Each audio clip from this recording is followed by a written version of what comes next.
How much is too much creative license when it comes to biblical adaptations of movies and shows? And is Glinda the Good Witch really a deeply closeted character? We talk about all this and more on this week's episode of Faith and Pop Culture.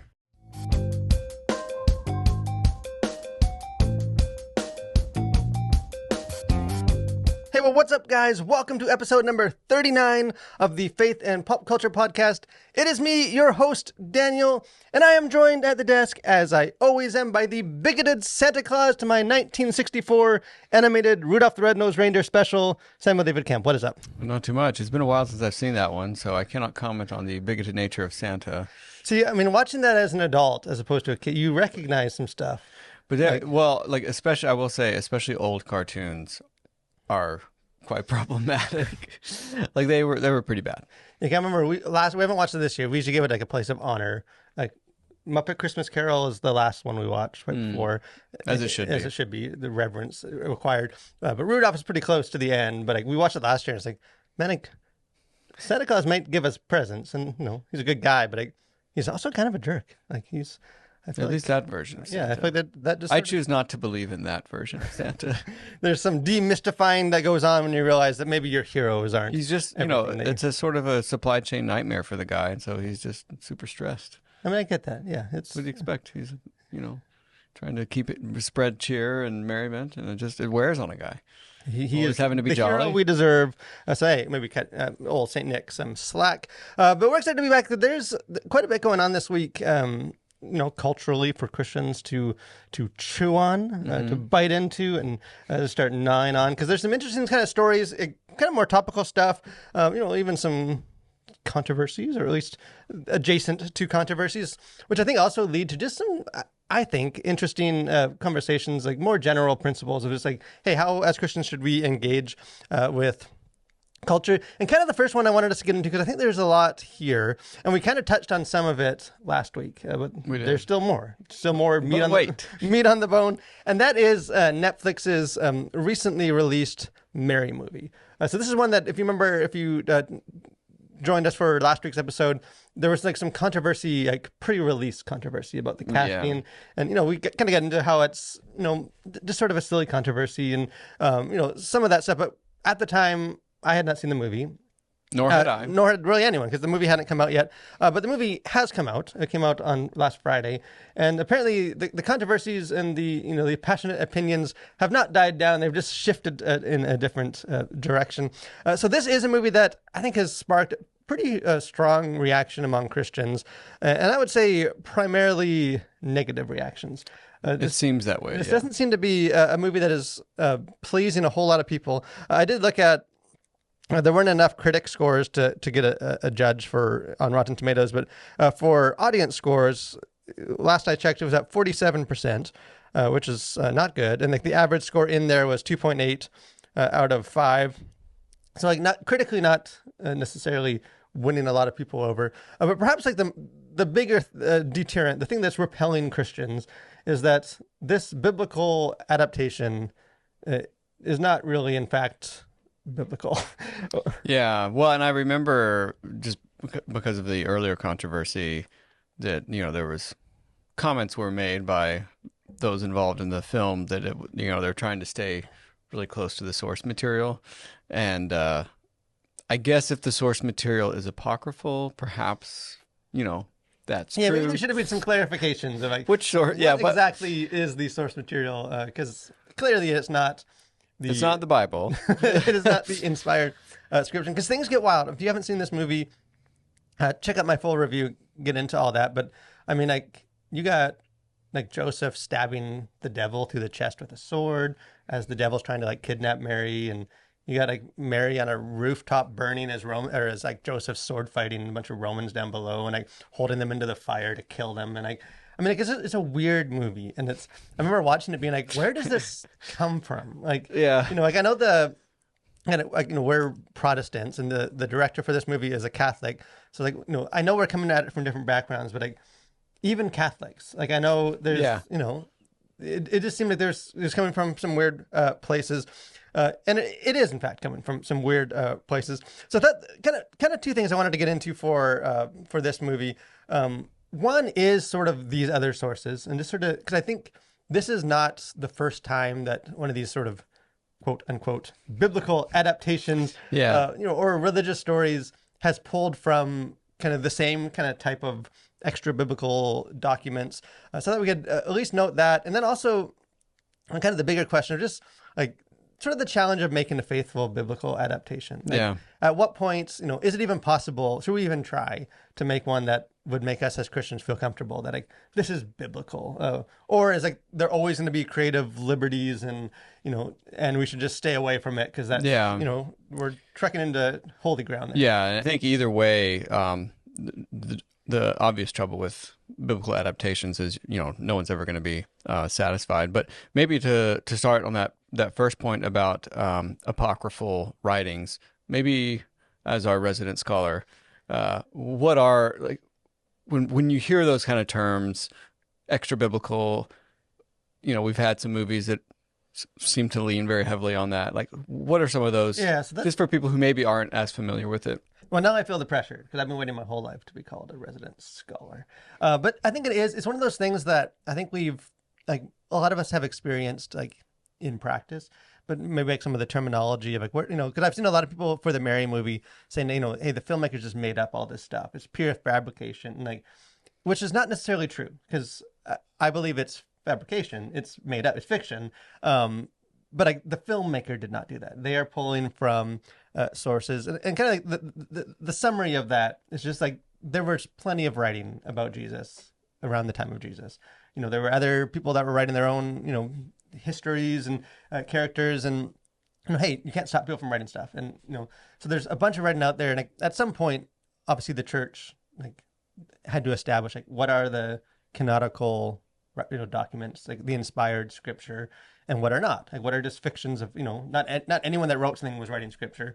And so like obviously as the church we have our own the Bible is those books, but like those other writings are still out there, like so they're still if you read them, which it's an interesting exercise to read through some of them, like because like a lot of them were written way later for one thing, and like the authorship was not like a disciple of Jesus. It's just for many of them, kind of like the Gnostic texts you hear a lot about, like there's a pure agenda. Like this is a religious kind of group, like a cult group that was trying to like dip into the growing Christian thing and like reframe that in their own sort of spiritual religious thing. And like so you just get a very different Jesus, like and I mean obviously a very different Mary, but you have like they tend to focus more on like the supernatural, the spiritual, like so you get Jesus like performing like, almost like magic tricks and stuff, and like showing off his powers to people, and like just not the a very different portrayal of Jesus. And I mean in some cases you get historical details that just completely contradict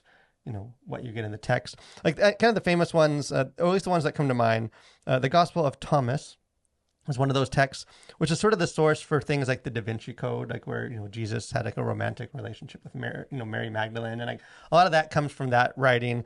Or like the Book of Clarence, the movie that came out I think in January of this year, kind of like the weird biblical adaptation that was kind of interesting but also very much not biblical, came from there. Like you have a Jesus that is like doing tricks and stuff, and it's and then like for this one, the Mary movie, from at least from what I've been able to find, like most of the details of this come from what is called like the Gospel of James, which is not accepted by like Protestant churches or Catholic churches. So this isn't just a different tradition. Like it's just a writing that someone wrote about in the story of Mary, and like I don't know. And the thing with some of these documents is they're not all necessarily bad. Like they're not. Some of them very much are. Like, it's just hey, this isn't scripture. Like we can't. This isn't inspired scripture. It wasn't written by someone connected to Jesus, and like all that kind of stuff. Like, it doesn't add anything. Like so, like there are some interesting documents you can find historical details and insights to, as long as you don't treat those as scripture. Like Right. they're clearly not scripture. And I think the problem with a movie like Mary is that it kind of treats them like scripture. Like it's this is sort of the untold story of Mary. And it's like, but I don't know. Like, is it the story of Mary, or like is Right. Well, it sounds like it was, these sort of extra biblical narratives. I think that the problem, I guess, with them too is that they lend themselves well for Hollywood adaptation, and it's like so it's got all the magic and excitement that maybe some of the the Gospels lack. And so I think maybe storytellers are drawn more to them for sort of a on-screen adaptation. And so they just make for, better movies in some senses.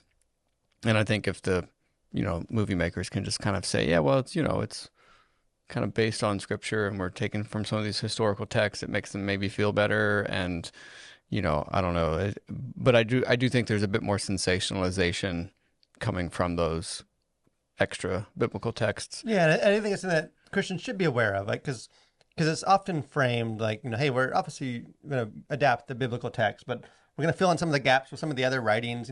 Josephus, the historian, like we're going to pull it from there and some of the other writing, and like in the way it's framed, these documents often get treated as like, these are other very like authoritative, historically reliable documents, when like they're better seen as fiction. Like they're sort of like religious fan fiction in a way. Like like, hey, this isn't really what happened, but like here's sort of a story that really elevates this religious character of Mary, and she had her own miraculous conception, and she was on the run from assassins and all this stuff that happened. Like it's just like a fictional narrative, and I think if you understand that, then it's like, okay, it's fiction.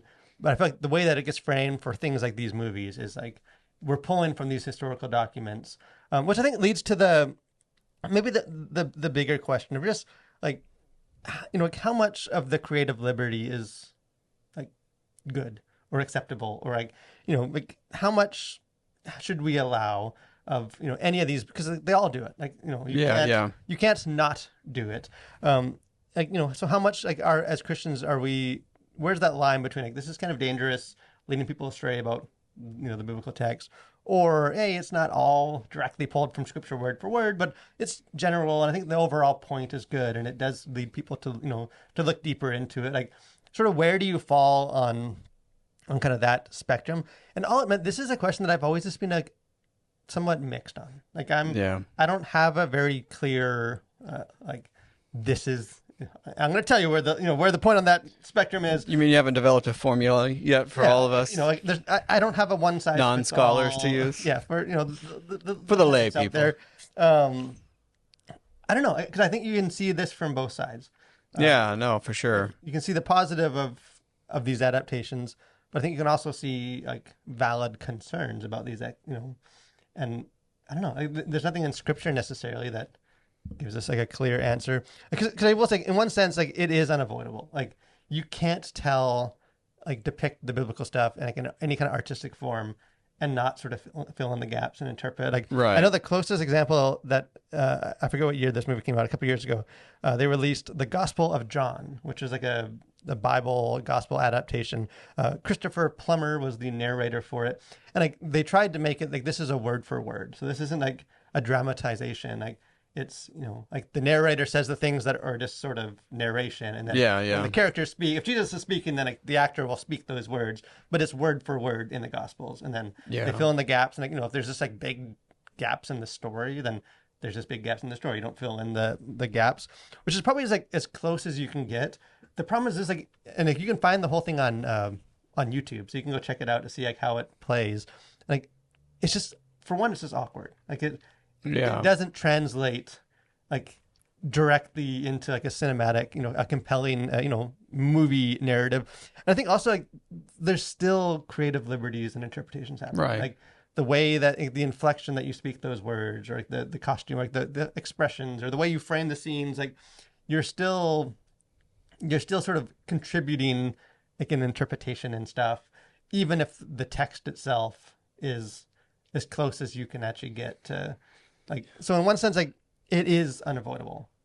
Yeah, I mean, I don't think you can have any sort of artistic representation without there being some kind of filling in of the gaps, because like even just the fact that we don't know what any of these people look like we have general ideas of like what Jesus looked like, and some, paintings are maybe more historically accurate than others. And I think the one thing about like, because I was just thinking about like art, and especially like carvings that, kind of adorn many of the like great cathedrals around Europe that depict, I mean, they're telling scenes from the Bible, because many of the peasants were illiterate, and so then you could just, you could basically read the Bible, around the church, because all, people would know, okay, this is that scene where Jesus washes the feet, or this is that scene with, Madonna and child or whatever. And, I think the thing with those is it's like, it is just like, it's one frame in a bigger picture. So you don't have the danger of sort of putting in a personality with it. And so I think the thing with like movie adaptations or show adaptations is there's just so much more you have to fill in, outside of scripture, or even if you're taking it from scripture and you're just like, okay, well, there's 11 different ways to say, you have little faith or something, like the way in which you say something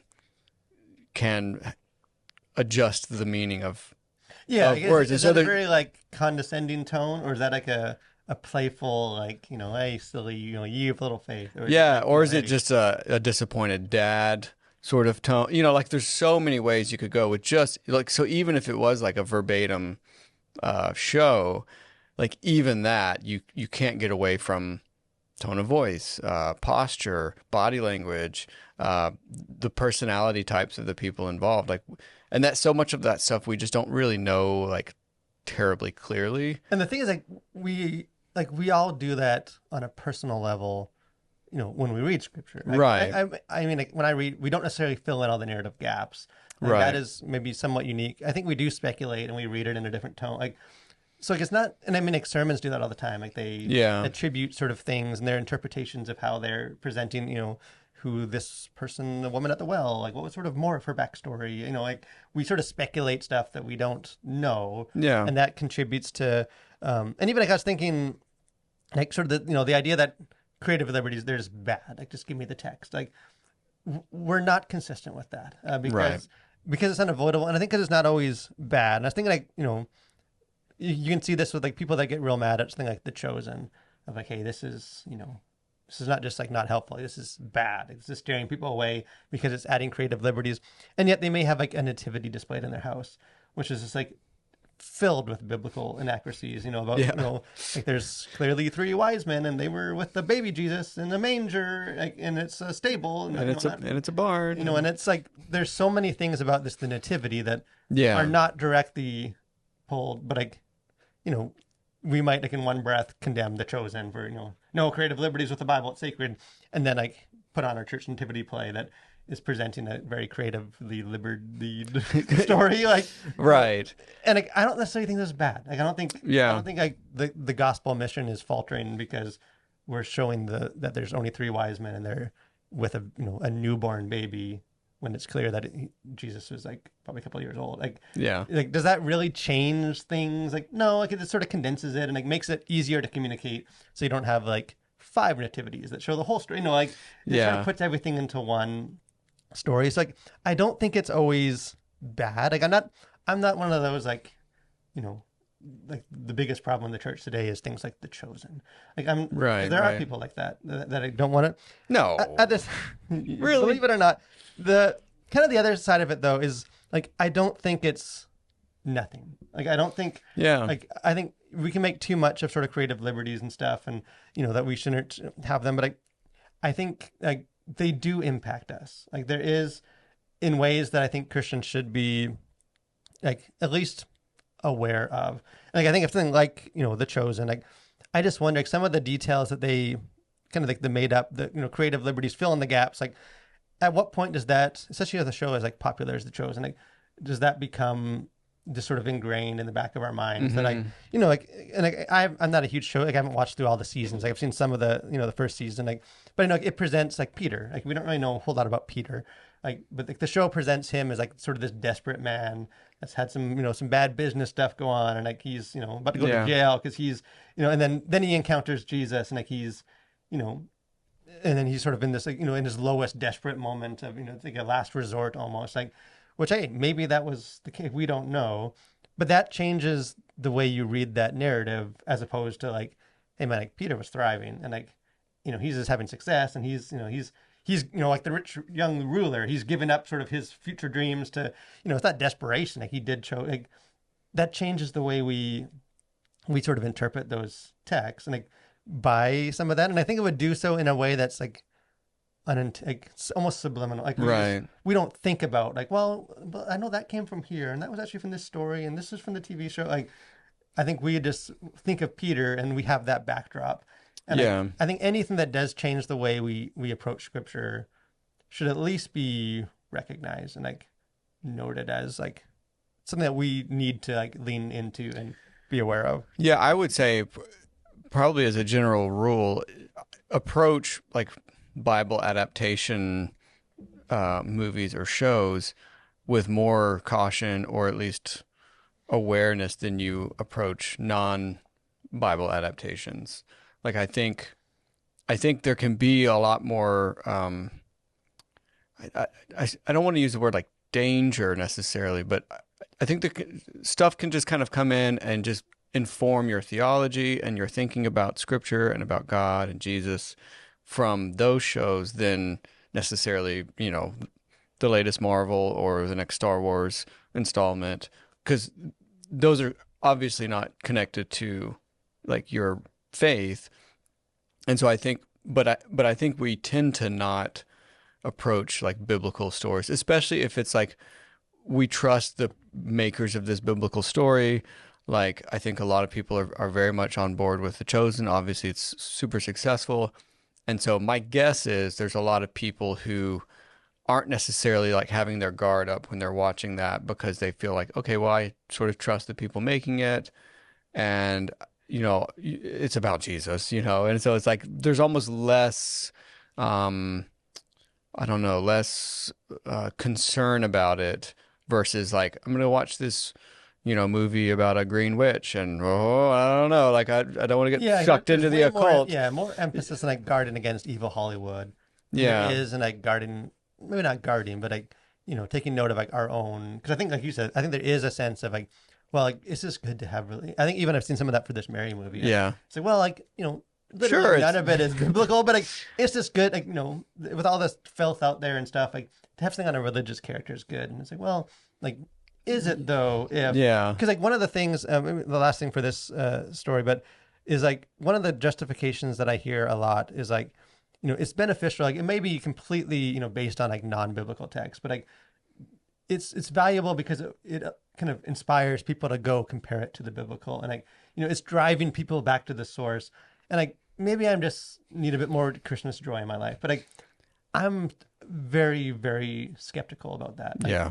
I think in theory that's great. I think in practice, I just don't think people do that. Like I think people don't do that at church. Like regular. Well, he said this. I'm gonna go compare. Like I think we're busy. We're lazy. We're like there's a lot of other things. We're distracted. Like I just don't think we're the average person is really that diligent to okay. I just saw Mary. Like now I'm gonna go compare everything and research where that came from and really make sure that I'm not like like.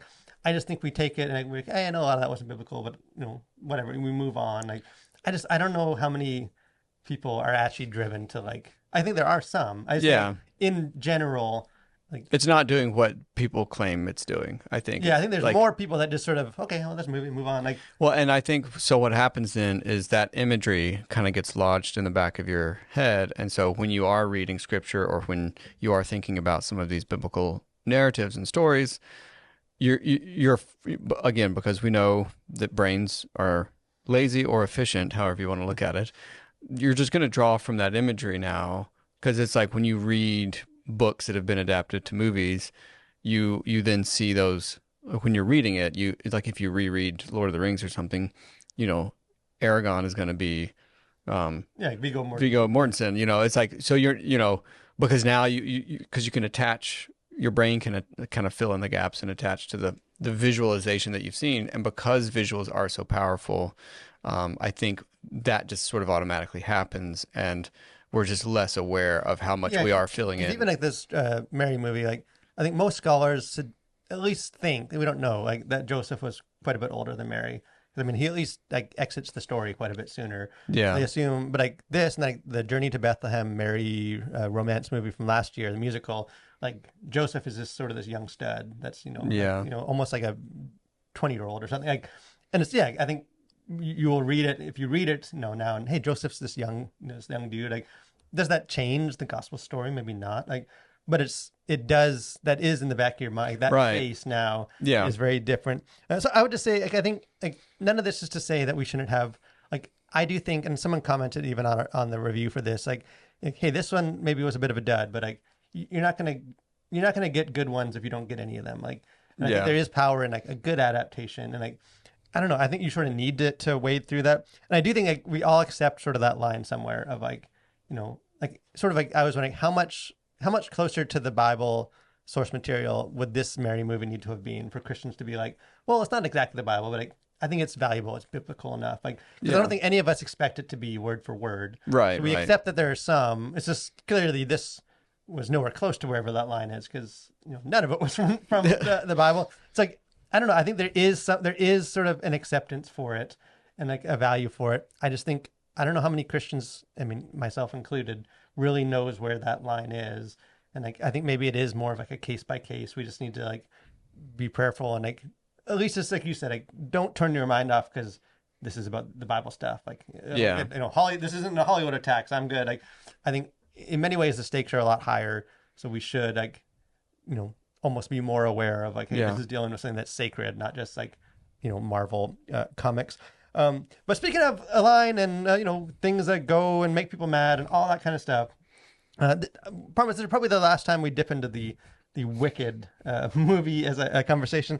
But this the gift that keeps on giving. This is the whether that's a good gift or some coal remains to be seen. But it does. There's just a lot of stuff. I think like this is just like a case study in many ways for many things about like how Christians sort of engage with movies. We got into like the witchcraft stuff last week, so we don't need to cover that ground. But just as some of the the heat was diminishing from that conversation, that Wicked movie goes and sparks a whole new conversation, a whole new controversy, and that is the idea that Wicked is in fact some sort of gay allegory, like sort of the question of like just how gay is Wicked, because it was sparked by some recent comments made by Ariana Grande, who plays Glinda in the Good Witch in the movie. So here's a couple of like the quotes that have just sort of been circulating in social media and drawing a response from Christians who are already mad at the movie. And now there's more fuel to that fire. So here's some of the things she said in this interview. She said, "Every day in the Emerald City is a pride parade." She said, "Even the chickens, those chickens are gay." And then she continues there, says, "They provide such a safe space for one another." Speaking of Glinda and the Wicked Witch, who's not wicked in this movie, said they provide such a safe space for one another, which is what all relationships should be. So you never know whether it's romantic or platonic. Glinda might be a little in the closet, but if there were time, you never know. Give it a little more time. And then it says later, whether it's she thinks it's true love that maybe transcends sexuality, but essentially saying like she very well might, like I know she fawns over a guy this whole movie, but but like in her view, who knows? Like, you never know. Maybe she is, maybe Glinda is a front. to quote Norm Macdonald, a deeply closeted person. So as you can expect, like this movie, and I mean, like if you've seen Wicked, like I noted in my review, like the Emerald City, like it's not a stretch to try and say like that there is some sexual very fluidity, very like effeminate men and like this there's a bunch of stuff going on in the background. I didn't catch the chicken, so I can't speak. No comment on the chickens. No comments on that. But I thought it's an interesting thing because I think there's several ways to sort of think about a story like this, like and like how we interpret now Wicked, like. Because she is saying this, does this mean like that, clearly Wicked is sort of this like gay allegory and like these characters are gay because clearly like the actresses themselves are saying that is how they, or like, is that how movies work? Or should we be mad? Should we not be mad? Should we like be concerned, but about this and not this? And kind of like my thing is like because we've had several stories like this before and people sort of jump on it. Even Star Wars, like Mark Hamill, who always Grumpy old Mark. he like I don't know, like not long ago he was like doing some kind of interview and essentially telling an audience like, hey, if you see Luke is gay, then like, he is gay, and like, leaving that door open, even though like there's nothing in the movies that would ever lead you to Yeah. expect that, like like, but for him it's like so then there's a lot of people like, well, I guess like if he says so, like he should know, like he is Luke Skywalker apparently, like therefore Star Wars is gay. Like, there's been stuff like that, or what's her name? There was for the Marvel movie, Aubrey Plaza. Yeah. Where, the Agatha movie or show, the gayest show ever. Yeah, the gayest Marvel movie ever, and like, well, if she's saying that, then. But kind of the context, what I think, which is not insignificant, and then we can kind of get into it a little bit. But the interview that these quotes kind of got pulled off and passed around different headlines and stuff was from the media outlet called the Gay Times. So I think could they have an agenda or a slant in this conversation? I think they clearly have a focus and an audience that they are, trying to cater to. And like if you watch the video, like where these quotes come from, like there's like a video version of it. Like they are clearly responding to very direct. Like this was not some spontaneous like. No, I just have to get this off my chest. Yeah, no one's asked me about those gay chickens yet, so like I just need to before we go any further, like it's like he's like the question like about the chicken and all that. Like, basically, he asked them like, what would a gay pride parade look like in Oz? Or like hey, are these characters actually gay? And like clearly the actresses are, and Grande is the one that does most of the talking for it, but like they are responding like they're playing to the audience. They're playing to the audience, and their job at this point is to sell a movie. Yeah, like they're not going to be like, no, of course not. Why would we ever put that stuff in the movie? Like, that's not helping them. Which is not to say that they aren't fully on board with that interpretation, or that hey, maybe she all along saw her as a gay character. Yeah, like it's not to say that they're lying necessarily. It's just that like some of these like outlets and interviews and stuff, like they're trying to get these answers, and actors and actresses they're fishing. Are like. They're playing to the audience and they're giving them the answers that they want, because that's what you do on a press tour. Like, yeah, and obviously like dancing around the answer as well. So like the quote is like, like that you already read. Whether it's romantic or platonic, she might be a little bit in the closet. Well, if it's platonic, then she's not a little bit. So it's like even just sort of how these answers get given. It's like you're clearly sort of just you're playing to the audience. Like you're not coming down hard and fast one way or the other. Because again, that's one, is not her place to say, because she's the actor for this character, and two, like she wants more people to see the movie, and so if you can make a little buzz and be a little, well, it could be this way, it could be that way, not I'm not giving hard answers one way or the other. That I think sells more tickets to movies. And again, I'm not saying that she's just like cold calculating, like I need more ticket sales, but it's like you don't want to just come down hard and fast on certain things when you're being asked questions like this. Yeah, and I think sort of the question for me, like with as Christians, is like sort of who has the authority to like establish like the interpretation, the meaning. Yeah. Therefore, this film is, because you see that a lot. Like even with the witchcraft part, like like is this promoting witchcraft? Like I think some outlet had pulled up like a 10-year-old interview with Grande where she shared about like that she used to like play tarot cards or something, and it was like, well, clearly it's promoting witchcraft because the actress at one point in her life like did sort of a spiritual witchcraft adjacent sort of practice, and it's like read her horoscope or something. Yeah, I think, therefore like, clearly the movie is, and like so in this case, like because the actors are like open to that, like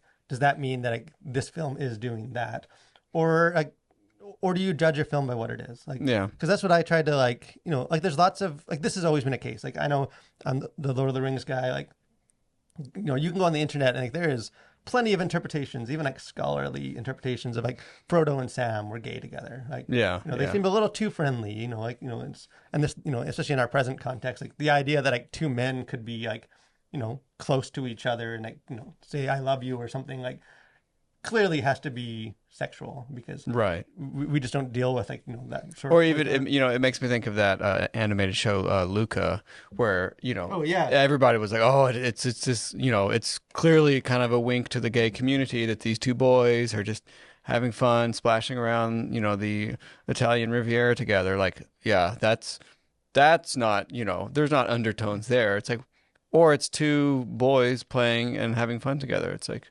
since when does everything have to be necessarily sexual? Yeah, and I think like the power of a lot of good art, or really any art, is like it is open to interpretation. Yeah. Like, which is different though than saying like, that is the like if you can interpret it this way, therefore it must be that. Right. Like can you interpret Wicked as like sort of this gay allegory thing? Like maybe, I guess. Like there seems like there's some sexual, ality stuff going on in the cities. Like the characters don't really show that other than that they're friends, and I mean they're not even all that close to friends for most of this Yeah. movie. Like, does that give the power, or do we just judge it by like what we are actually given? Yeah. Because I see this a lot with like my own reviews and stuff of like, hey, you know what, actor. I mean, even shows like like The Acolyte and stuff, and I mean, maybe that's a bit of a different conversation, but like judging the show based on what the personalities behind, or like Rings of Power did that. Like one of the dwarven the lady that played the female dwarf in the show, like she had sort of made some comments about how we're sort of real racial representation, all this kind of stuff, and like people based a lot of like what the show is doing based on like how she interpreted her role in that character and what she got out of this role. Therefore, like every actor speaks on behalf of the entire project, and I just think that's not a healthy way to like. If like the director or something like, and wrote the script comes out and is like, hey, what I wanted to do with this movie is communicate this, and I tried my best. Like maybe that's a bit of a different conversation, but I think just like treating every sort of comment on a press tour as like that is what this movie is trying to accomplish, and like, that is the true interpretation of this character.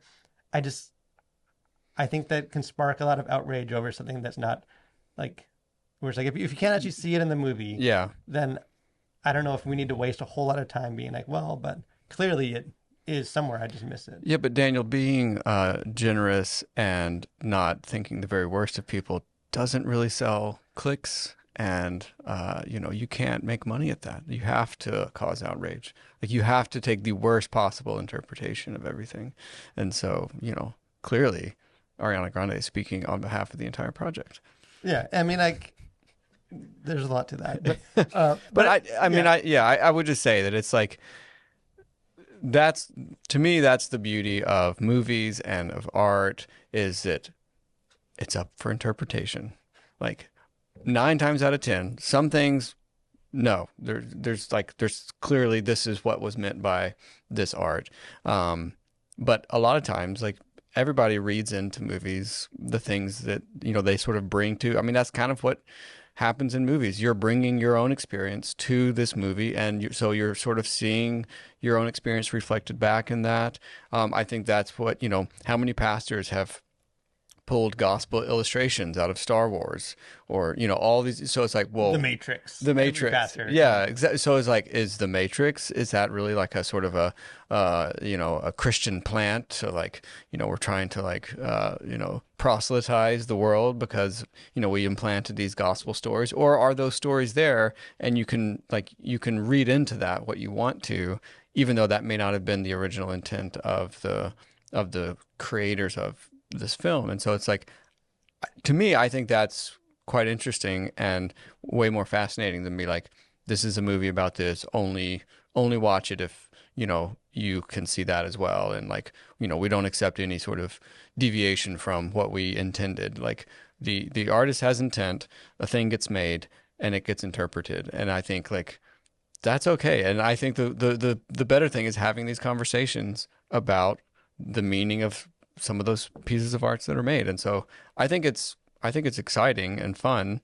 And I think people I think cynically, just to clickbait and outrage culture that we live in, people just put way too much stock in what actors are saying about a movie, and just kind of glossing over the fact that it's like, it was a really soft answer, and it was coming from the Gay Times, and it's like, she's not speaking on behalf of the entire project. And like, I do think, and maybe the last thing for this is like, it may be noteworthy that like she's saying this. Like, I think like, hey, she's a very prominent musician and now actress in a movie that's a very prominent movie, and like she has a an audience of young girls, probably a lot of her primary audience. Like, I don't think it's like, well, it doesn't, whatever she's saying doesn't matter. Like, no, like there's definitely stuff for Christians to that. Yeah. I just think that's a different conversation than like, well, now you cannot watch Wicked without seeing it as Right. a gay character because the actress gave the definitive answer. Like, no, like I think you judge the movie by what the movie is, and like if the Yeah. movie doesn't have these themes and stuff in it in any kind of clear, because you see that a lot with gay characters of like, well, this character was, I always saw him as gay, and it's like, well, but like in the movie never gave a definitive. You can very easily watch it and have no idea. Like therefore, like, I think it's perfectly valid to not necessarily worry about that just because the actor thought, well, I always saw him as sort of a gay character. I think that's a different thing than just like, hey, the conversation itself and what that means, and that Right. her interpretation. So I think in general, I just think Christians maybe just don't be too quick to like to worry about all the noise around the thing, and like just try and kind of receive the film for just what it is. But speaking of receiving films, either movies that you can already receive or that you still have to wait a few days longer, the next segment of this podcast episode we have out now and coming soon. So out now, obviously we've already talked at length the Mary movie. I don't typically in my reviews try and say like, don't watch this, do watch this, but I would just like if I would recommend maybe just don't watch this. Like I don't think I don't feel like my faith was shaken by it or anything. I just think it's not worth there's your better time. ways at Christmas to spend your time than watching.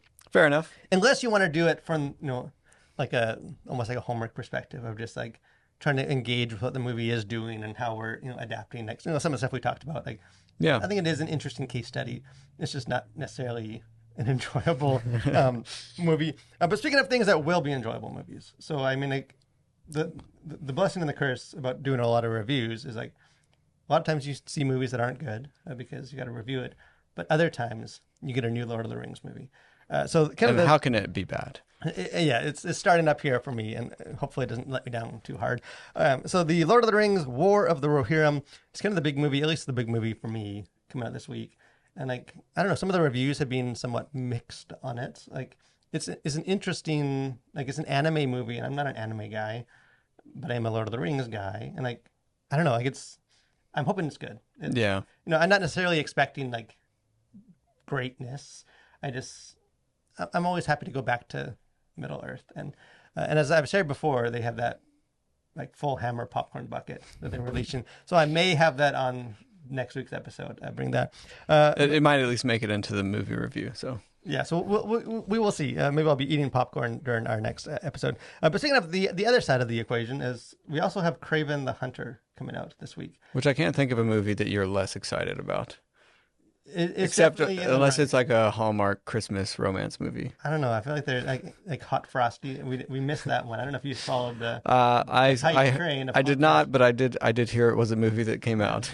Frosty the Snowman turned out to be some like hunky hot dude, as he does. I feel like hitting that niche in the Christmas movie. Oh yeah, there's which is that is a niche for sure. But barring that, I don't know. I honestly don't even know if I'm going to review this movie just because it's Christmas and it's busy. And like I'm so burnt out from superhero movies, and I'm like especially burnt out from like he's a superhero, but he's not actually a hero. He's sort of bad, but he's good. And like I don't know, like the trailers to me is like we've seen. But he's complex and nuanced. Times. Like there's nothing about these trailers that make me be like, well, maybe it's actually going to be good. And I haven't seen any reviews posted for it yet, and it comes out in a couple days. That's usually a bad sign. Like if the studios are, you can release your review like the minute it releases. Like if they don't want people to hear what you think, then it's probably because they anticipate what the reception will be.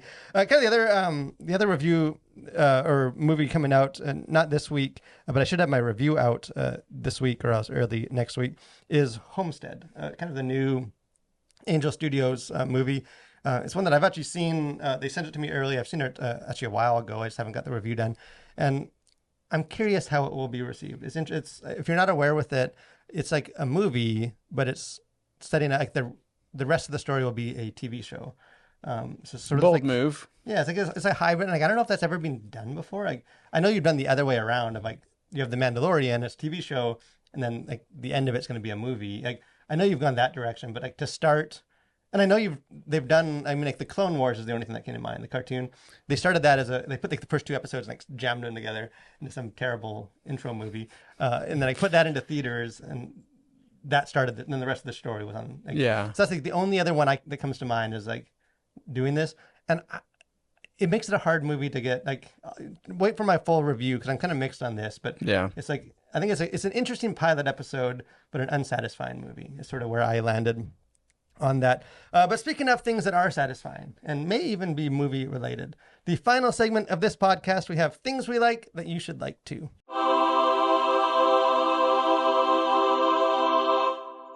So it is my week to share something that I like this week. And one of the things that I do like is Christmas movies, at least older Christmas movies. Because, like, as many of you know, if you have followed this channel for a while, like Muppet Christmas Carol is, I mean, like that's peak. Goat. Like that's Western civilization peaked with the Muppet Christmas. Like, perfect movie as far as Christmas movies go. And like sort of the question has always been like, like, we have a lot of Christmas class, the Rudolph animated special, like, but like that for the most part like ended a while ago, and it doesn't seem like we get a whole lot of new, like more recent like classics. Like, is that just nostalgia, or do we just forget how to make Christmas movies? But sort of whenever that question has come up, the movie that always gets recommended is the movie Klaus on Netflix. I constantly hear people just praising this movie. It came out a couple of years ago. It was like I nominated for an Academy Award for animated film. So like, it's praise. Like, this is sort of the answer to that question of like, this is up there in that level. And for some reason, I've just never seen. I think there's so many like The Grinch, like so many classics that it's hard to fit them all in. Like Winnie the Pooh, Christmas, all these things that we watch every year. But the other day, I decided to finally like say I really want to see this. I've heard good things about it, so I watched it with my wife, my 2 kids, and I mean this thing lives up to the hype. Like, This movie is fantastic. This is maybe not Muppet level. That's a 10 out of 10. This is maybe a 9.9 out of 10. Love this movie. Like to me, it sort of has like the humor of like Emperor's New Groove. Kind of has like a goofy, fun humor, but it's also like a very deep and like meaningful story. It's beautiful, kind of almost like hand-drawn-y animation, like, and just a very like meaningful, positive Christian or Christmas and Christian message. Have you ever seen this movie? Yeah. It's been a few years now since I've seen it, but my wife and I watched it several years back, and we remember. I think we probably recommended it to you. We were one of the many to say like, this is a good Christmas movie. Like, yeah, this is absolutely one that I totally will worth add it to the rotation. Of, just like it's just a good story. Like it's the premise of it is it's like a kind of like the origin story of Santa, like sort of where he came from and how sort of that tradition started, and but really beneath that it's just like the power of like good deeds and friendship, friendship and love to like turn a community upside down. And like I don't know, it's just I thought it was a really fun movie. Like my kids loved it, thought it was hilarious. Like